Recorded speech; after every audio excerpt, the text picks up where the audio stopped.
La crianza de los hijos probablemente sea uno de los retos más importantes a los que se enfrentan unos padres. Hace muy poco me terminé un libro sobre este tema que me encantó, Atender lo invisible, de Beatriz Cazurro. En este libro, la autora propone una aproximación a la relación con los hijos más centrada en el sentido común y la autenticidad, y además rehuye de algunos de los discursos más prevalentes actualmente en torno a la crianza y sobre todo por su rigidez. Me pareció una lectura súper reveladora y además sobre todo muy auténtica y fruto de una reflexión muy madura. Y como me gustó tanto, escribí a Beatriz, la autora, para hablar sobre crianza. Beatriz Cazurro es psicoterapeuta con más de 20 años de experiencia, especializada en atención a niños y adolescentes y en áreas como apego y trauma. Beatriz además ha escrito 2 libros con la editorial Planeta. El primero, Los niños que fuimos, los padres que somos, en 2023, y este último, Atender lo invisible, en 2025. Y es sin duda una de las voces más autorizadas en español sobre todo este tema. Hoy hablaremos de crianza, educación, trauma, apego, entre bastantes otras cosas. Os lo recomiendo muchísimo. Si os gusta, os animo a recomendárselo a vuestros conocidos y a dejar una valoración de 5 estrellas en la plataforma donde escuchéis podcast. Os dejo con la entrevista con Beatriz Cazurro.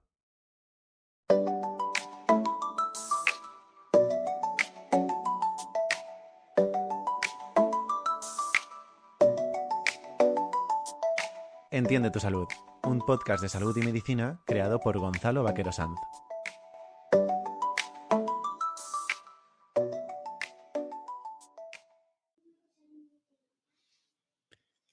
Buenos días, Beatriz. Muchísimas Buenos gracias días, por venir al canal. encantada de estar aquí. Como sabes, hace muy poquito me terminé tu último libro, Atender Ujú. lo invisible. Y bueno, como te decía off the record, tengo que decirte que me ha encantado, tanto en forma como en contenido. Y en el libro hablas de una forma tanto explícita como implícita sobre la rigidez de los nuevos modelos de crianza. Ujú. Y por ejemplo, hablando del colecho, dices, y cito textualmente: ¿qué calma puede sentir un niño que duerme con sus padres y escucha el resoplido de su padre cada noche porque no puede soportar más compartir cama con él? Ujú. O nos planteamos cómo puede llegarles a los niños que estemos validando su emoción con el objetivo oculto de ver si deja de llorar de una vez.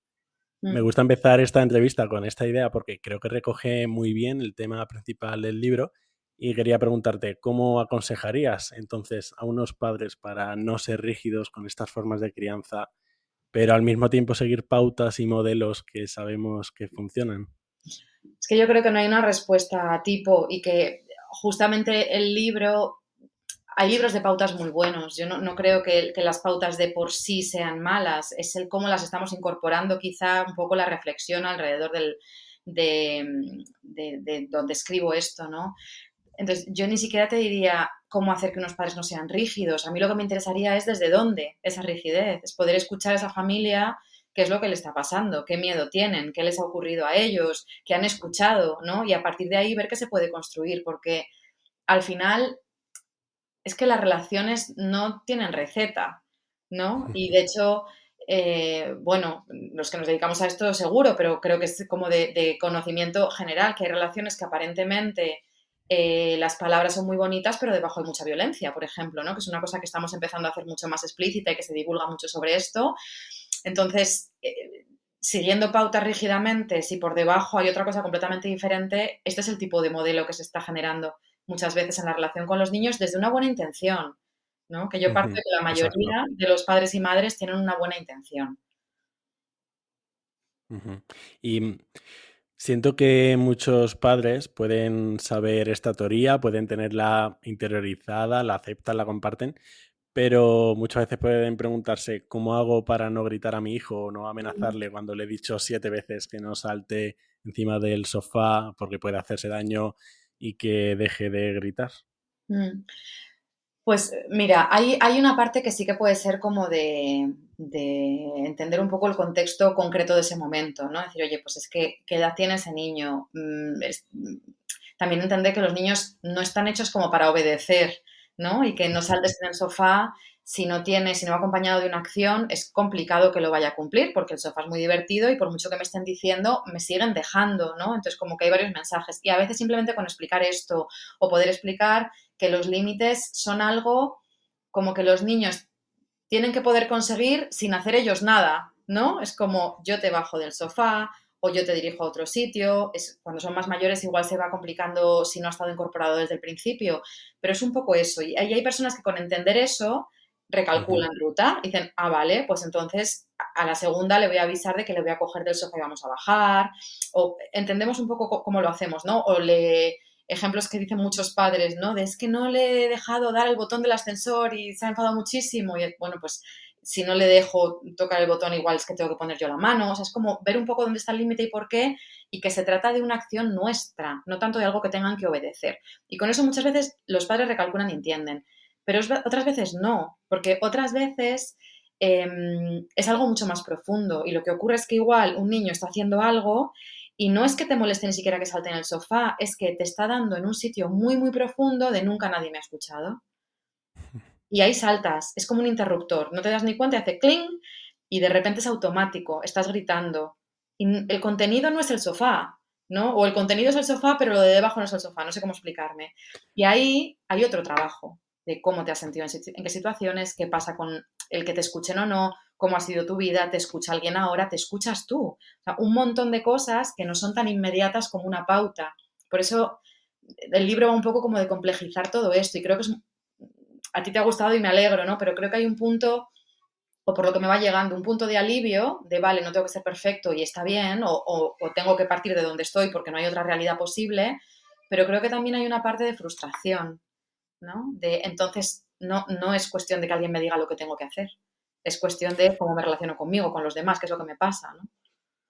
Tal cual, de hecho te diría que es un libro duro para leer por personas que intentan de una forma consciente educar pues lo mejor que pueden con toda la información que tienen, y el libro es un poco un choque contra la realidad de cómo qué hay detrás de lo que estoy haciendo, desde dónde lo estoy haciendo. Creo Sí, que puede ser duro.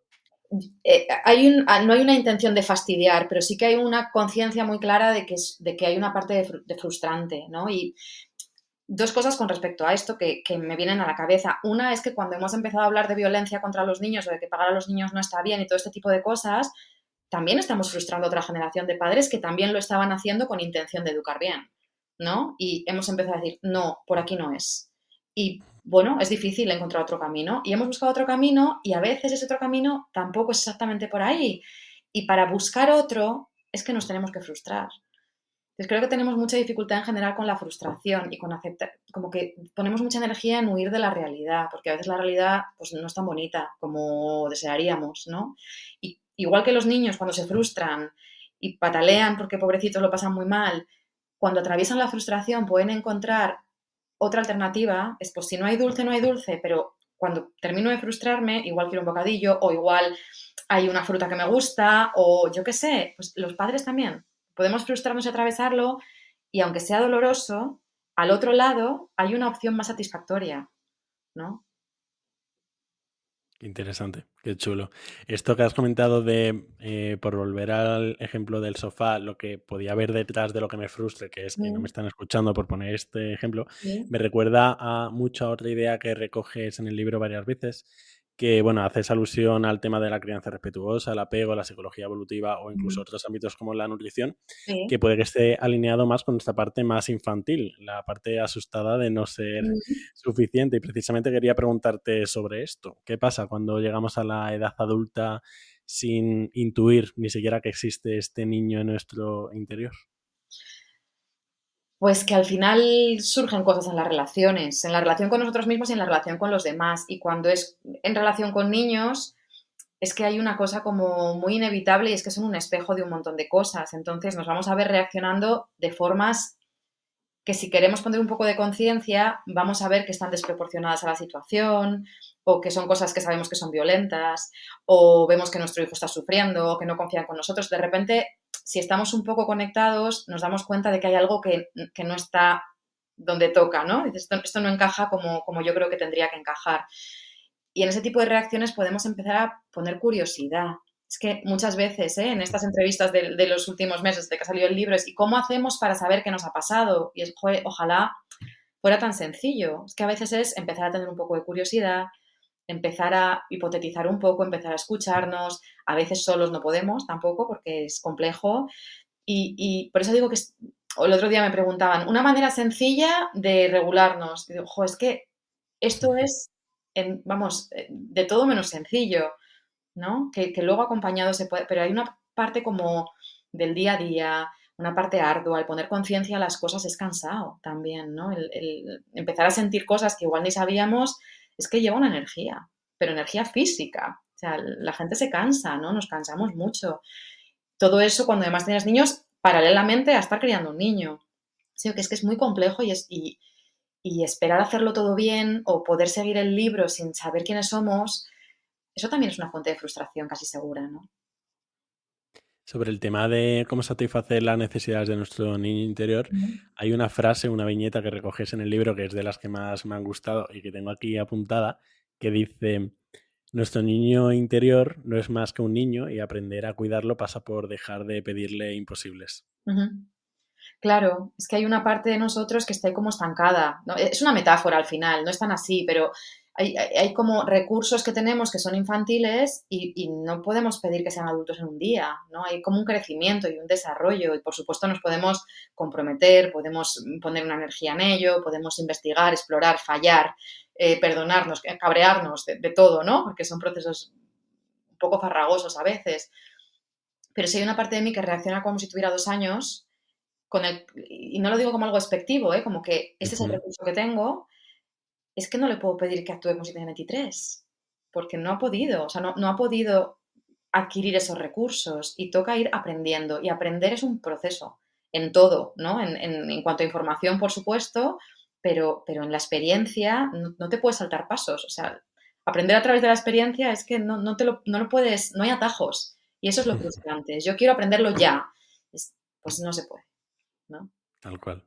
Quiero hacerte un par de preguntas sobre el trauma. Sé que es un Sí. tema que puede generar cierto rechazo, cierto shock en la gente, pero que tú precisamente intentas normalizarlo en Ujú. el discurso. Y de hecho, en tu primer libro Sí. tienes una frase que dice, necesitamos decir más la palabra trauma y con mucha más naturalidad. Y Mm. de hecho ahí también recuerdas que los expertos mundiales en trauma dicen que es la epidemia invisible en la infancia y de que conocerlo mejor sería muy beneficioso en diferentes aspectos, tanto para los niños como para los adultos, porque es esencial normalizar el uso del trauma y en el contexto de la crianza. Yo creo que es importante porque si no reconocemos los daños, es muy difícil poner ni siquiera la intención en evitarlos, ¿no? O en repararlos, o en hacerles un hueco, ¿no? Y creo que normalizar la palabra trauma no tiene por qué ir con quitarle importancia o con banalizarlo, al contrario, creo que es Ujú. normalizarlo y aún así entender que es algo grave y que aun siendo grave, la mayoría de nosotros aquí estamos con una vida bastante funcional y un montón de recursos, porque es algo muy general, ¿no? Hace años y ahora, quizá ahora de otra manera, pero es como algo muy normal, porque al final trauma que nos suena muy a película en la que hay una violación o hay palizorras, ¿no? Como una cosa muy, muy bestia, así como muy claramente bestia.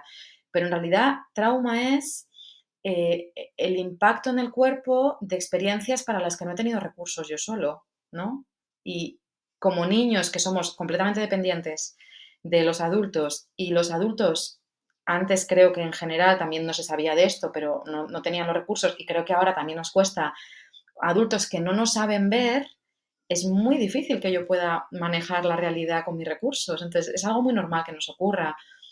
Y si lo empezamos a ver, lo podemos amortiguar un poquito, lo podemos cuidar, podemos a lo mejor quitar de la identidad de los niños un montón de etiquetas que no son su personalidad, sino adaptaciones a un entorno que no les entiende. Y a partir de ahí construir, ¿no?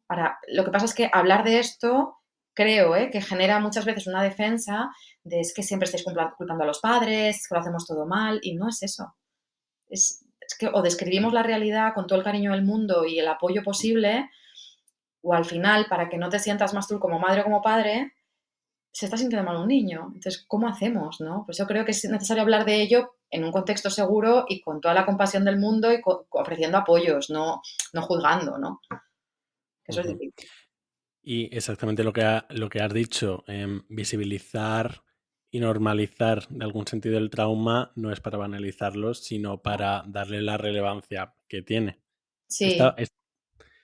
Te quiero hacer una pregunta que también juraría que le hice al pediatra Carlos González cuando vino al podcast, que es sobre qué actitudes o qué comportamientos pueden generar un trauma perdón, qué comportamientos de los padres pueden generar un trauma en los niños, a lo mejor sin ser conscientes, para que nos digas pues lo que has comentado antes, que un trauma no tiene por qué ser pues una violación o una paliza, sino que pueden ser cosas eh, más pequeñas o de las que no somos conscientes. Mira, las personas tenemos como una ventana de tolerancia a cosas que podemos sentir y la de los niños es mucho más pequeñita, ¿no? Si yo tengo mucho miedo no lo puedo sentir solo o hay alguien ahí que Ujú. en inglés dicen sit with, que me gusta mucho, que es como que se sienten ahí con el miedo un poco conmigo y lo sostengan, o es fácil que se salga de lo que yo puedo tolerar y si se sale de lo que yo puedo tolerar es fácil que sea traumático. Entonces, puede ser tanto como que mis figuras de apego, mis padres en este caso, por ejemplo, si son mis padres, ¿no? Sean violentos, que me peguen, que me griten, que me presionen, que me castiguen, pero también puede ser no me entienden, no me ven, ¿no? Es que, y me pueden estar cuidando en lo práctico súper bien y me llevan alcohol y me hacen la merienda y me dicen te quiero, pero no me conocen. Y eso pasa mucho, ¿no? Estoy solo con una realidad que nadie acaba de ver, entonces no puedo lidiar con ella. Por eso creo que la parte más importante es empezar a conocerles, empezar a verles, porque cuando conoces a alguien, le puedes cuidar mejor, ¿no?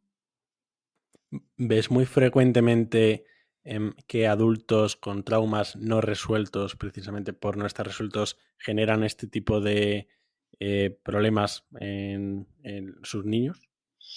Es la tendencia, ¿no? Esto tiende a pasarse a la siguiente generación, no siempre exactamente de la misma forma, pero sí, porque a ver si me sé explicar. Parte de esto del trauma supone que se habla mucho ahora del sistema nervioso autónomo y todo esto, ¿no? Es que el funcionamiento se configura de una manera concreta, automática, y es esa la que yo puedo ofrecerte. Entonces, si yo no sé regularme, no Ujú. te puedo ayudar a regularte. O por lo menos no como decimos en los libros, ¿no? Y yo creo que eso, aunque sea frustrante, es bastante clarificador, porque hay una parte del funcionamiento, de la regulación emocional, de la autoestima y todo esto, que se transmite cuerpo a cuerpo, que no es con lo que hago, es con cómo soy, es cómo gestiono, cómo me muevo, cómo hablo, ¿no? Me parece interesantísimo todos estos conceptos de neurocepción y todo esto que hablo en el libro, es decir, es que hay todo un sistema que está viendo tú y yo ahora mismo, es qué tono de voz tiene, cómo se mueve, ¿no? Es qué sensación me genera esta persona, cómo de coherente me suena su lenguaje no verbal, y eso lo hacemos sin conciencia todo el rato, y los niños también, ¿no? Ujú. Esa creo que es otra de las ideas más interesantes que recoges en el libro. Las Mm. cosas que se comunican sin que no es por medio de las acciones ni de las palabras, pero que están ahí y encima que es muy difícil o imposible de disimular y que los niños captan, como lo que hemos dicho al principio del Claro. resoplido. O de... Total, sí, sí. Yo me acuerdo, por ejemplo, ¿no? De una familia, uno de los progenitores, todas las palabras eran de libro, pero era una persona que le veías y las pupilas estaban súper dilatadas. Era una activación brutal. Y la niña estaba en pánico. Su madre estaba alerta todo el rato. Entonces, es que son cosas tan sutiles, ¿no? Que no es qué palabras digo. Pues sí, claro que son importantes las palabras, pero o las encajamos un poco en un sitio en el que tengan raíz, o es como ofrecerles una imagen falsa de quiénes somos, ¿no? Ujú. Beatriz, has hablado del apego, Mm. así por encima, y quiero hacerte varias preguntas sobre esto. Primero, ¿qué es el apego y por qué todo el mundo habla de esto? El apego es como si fuera una huella que se genera en los niños, en las personas, en los niños, que tú has visto, lo voy a explicar de otra manera, tú has visto los patitos que nacen del huevito y van persiguiendo a la mamá, ¿no? Ujú, Pues en las aves lo que ocurre es que cuando salen del cascarón, parece ser que la primera ave adulta que ven es como que se hiciera una huella en el cerebro, en su cerebrillo, y entonces la persiguen, como una cosa de supervivencia. Pues el apego es algo parecido en los humanos. Es como una especie de huella que se va generando a lo largo de los primeros meses, una primera huella rudimentaria que como el cerebro es plástico puede ir modificándose, puede ir cambiando, y que esa huella va a depender, o sea, va a hacer que nuestro procesamiento de la información sea de una manera concreta.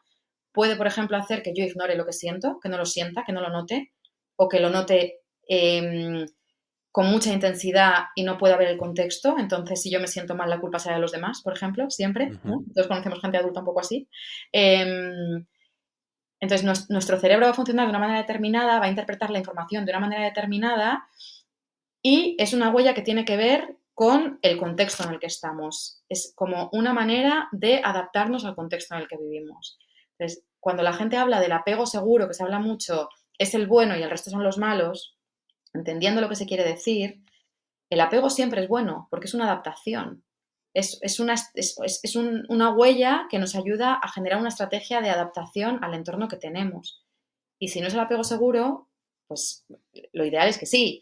Pero si no es así, aún así hay una parte adaptativa que tiene mucho valor y que es importante que pongamos sobre la mesa, porque muchos de nosotros no hemos crecido con apego seguro, ¿no? Y aquí estamos. Ujú. Entonces hay una parte de adaptación y de otro tipo de recursos que también están ahí.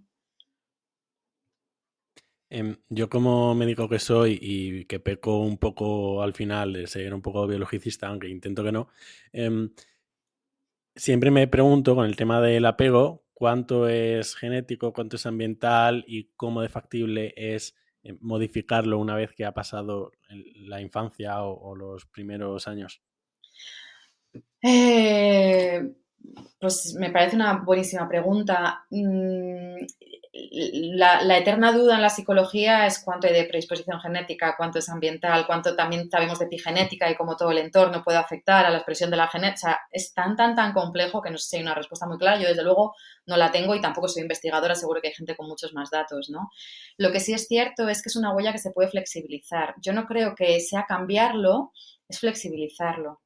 Es incluso de adultos, ¿eh? Nos encontramos con personas que igual han aprendido a distanciarse muchísimo de las emociones y encuentran recursos para poder acercarse. Y a lo mejor vuelven a su casa, en su lugar de origen, y vuelven a distanciarse de sus emociones, pero se generan otro tipo de recursos. Es como ampliar, ¿no? Entonces no creo que desaparezca lo anterior y a lo mejor hay una Ujú. tendencia, pero creo que sí se puede flexibilizar un poco y que se pueden adquirir recursos de otro tipo, quizá. O eso es lo que yo puedo ver en la práctica clínica. No sé luego eso a nivel investigación o a nivel cambios cerebrales en qué se traduce exactamente, pero desde luego en la práctica clínica sí se ve, ¿no? Y con los niños de verdad es muy impresionante a veces cuando ves el trabajo de los padres y cómo se colocan en otro sitio. Ellos, el comportamiento, no siempre, pero a veces el comportamiento de los niños que estaban diciendo es que esto es un problema, cambia sin hacer nada. Hay como un wifi de verdad muy impresionante. Qué fuerte. Sí, Quiero preguntarte ahora sobre un poco más nivel macro de problemas de salud mental, porque hay una parte del libro en la que hablas sobre datos actuales sí. del aumento de la preocupación sobre este tema y bastante en relación con la pandemia y todo esto. Y como dices en el libro, hablar de las cosas es verdaderamente importante porque visibiliza realidades, como decíamos antes.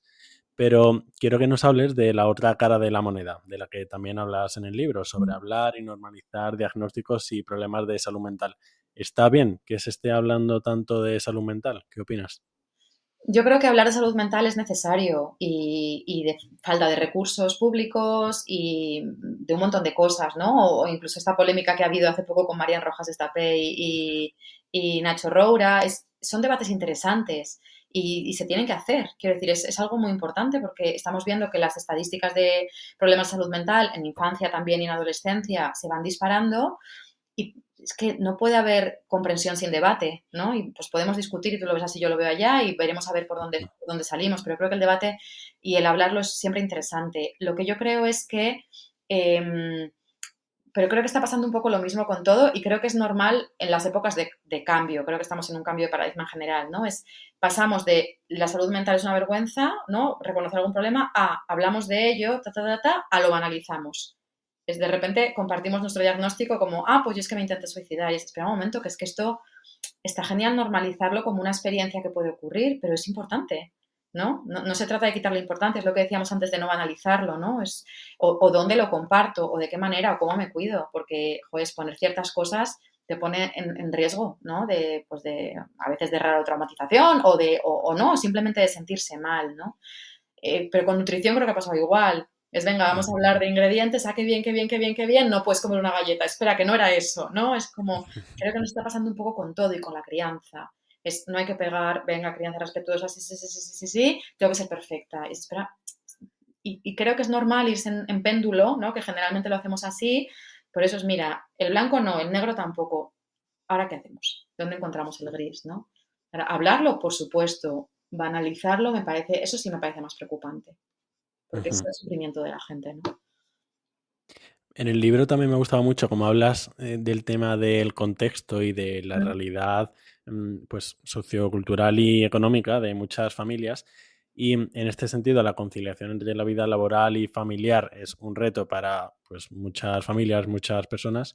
Y a tus pacientes o a las personas con las que hablas, ¿qué estrategias les sugieres que puedan hacer para asegurarse de que estas limitaciones de tiempo puedan estar presentes o tener una presencia emocional significativa a sus hijos, siendo conscientes pues, de todas estas limitaciones que existen?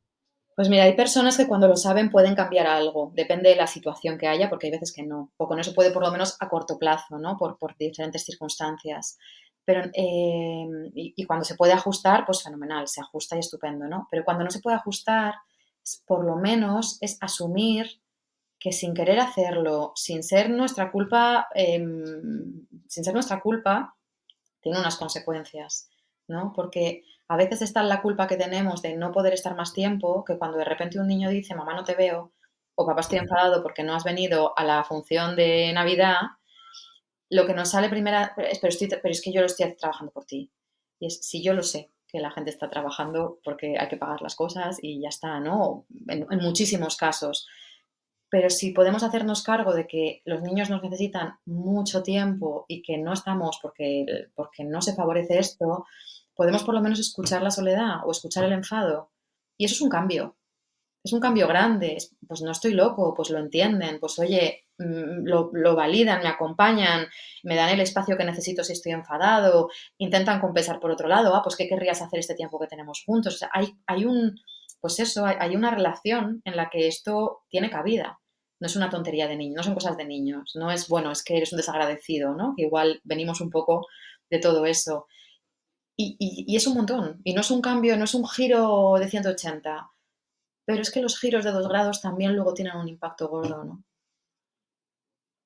Realmente creo que es difícil este equilibrio de em, mostrar las consecuencias negativas que Mm, tiene esta ausencia y por otro lado, pues comprender en este caso a los padres y como dices tú, a veces solo un giro de 2 grados, sentarse a hablar con el niño y tener una relación con él o con ella, porque hay muchos padres que no tienen una relación con sus hijos realmente, claro, pues puede marcar mucho la diferencia.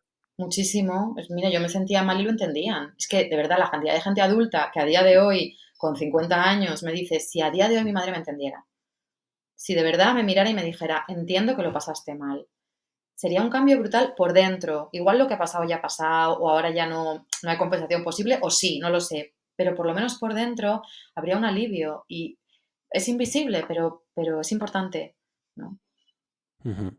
Y Beatriz, siendo conscientes de todas las limitaciones de este tipo de crianza más consciente, vamos a decir, ¿crees que en los próximos años, en las próximas generaciones, veremos algunos beneficios tangibles en los que son ahora niños y se dan adultos? ¿Y qué beneficios a lo mejor veremos? Pues me cuesta mucho contestarte porque es verdad que no tengo estadísticas. Mi visión es muy sesgada también, ¿no? Por gente que me escribe o por la consulta. Em, Y sí, creo que hay unos ciertos cambios en cuanto a, pues eso, en tener más libertad para hablar de ciertas cosas, en entender que las emociones importan, por ejemplo, ¿no? Em, quizá hemos cambiado un poco el modelo del autoritarismo y la exigencia y empezamos a incorporar que la seguridad en uno mismo y la autoestima también importan, ¿no? Desde luego en el discurso yo creo que hay muchísimos cambios. Ujú. Creo que en la raíz van a ser mucho más lentos de lo que nos gustaría. Creo que todos los cambios en general son más lentos de lo que nos gustaría, ¿no?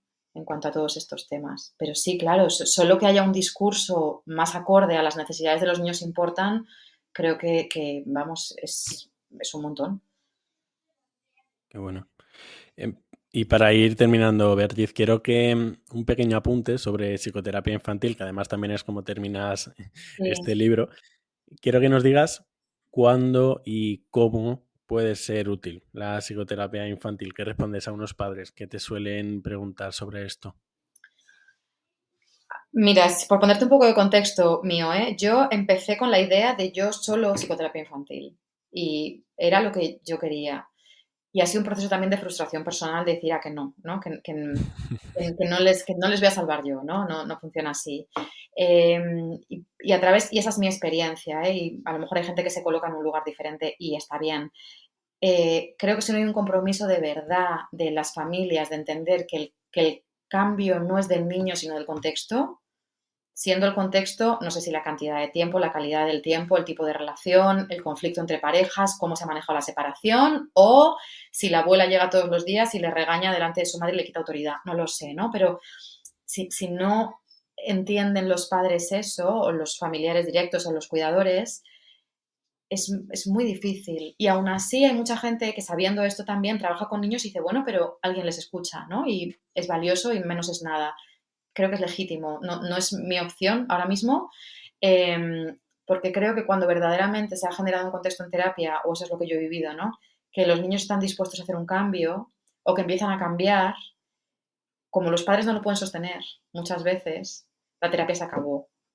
O encuentran de alguna manera la forma de que el niño vuelva a su lugar, porque las dinámicas familiares son complicadas y si cambia uno tienen que cambiar todos, ¿no? Y muchas familias, creo que era un poco menos, pero llevo al niño, cámbiame al niño. Y magia no es, ¿no? Entonces creo que en esos casos puede ser útil. Pero también es verdad que muchas veces con el trabajo de los padres, sin que el niño venga a conocer a nadie, la cosa funciona, ¿no? Entonces, bueno, pues también creo que depende de lo que pueda sostener el profesional y cómo se sienta cómodo, ¿eh? Que el profesional esté en un sitio en el que crea que está haciendo las cosas como tienen que ser. Pero yo diría que es la colaboración de los padres y el trabajo personal de los padres lo que marca la diferencia en que la terapia, no sé si tenga éxito es la palabra, ¿no? Pero que bueno, que sirva de algo. Creo que este pequeño apunte de psicoterapia en realidad muestra muy bien de lo que va el libro y todo lo que recoge, que es, y tu proceso, que es complejizarlo, pero Mm, complejizarlo por entenderlo mejor, que al final es un poco lo que se desprende del libro, que es complejizar la crianza y conocer todos sus matices. mm. Pues Beatriz, ¿dónde podemos encontrarte, escucharte, saber de ti? Pues estoy en redes, especialmente en Instagram, pero tampoco mucho, estoy un poco escondida, la verdad. Está la página web, están los libros en las librerías, en las plataformas y bueno, pues en sitios como este, ¿no? Cuando me invitáis a charlar un ratito. Muy bien, pues muchísimas gracias, Beatriz, un Nada, placer. gracias a ti.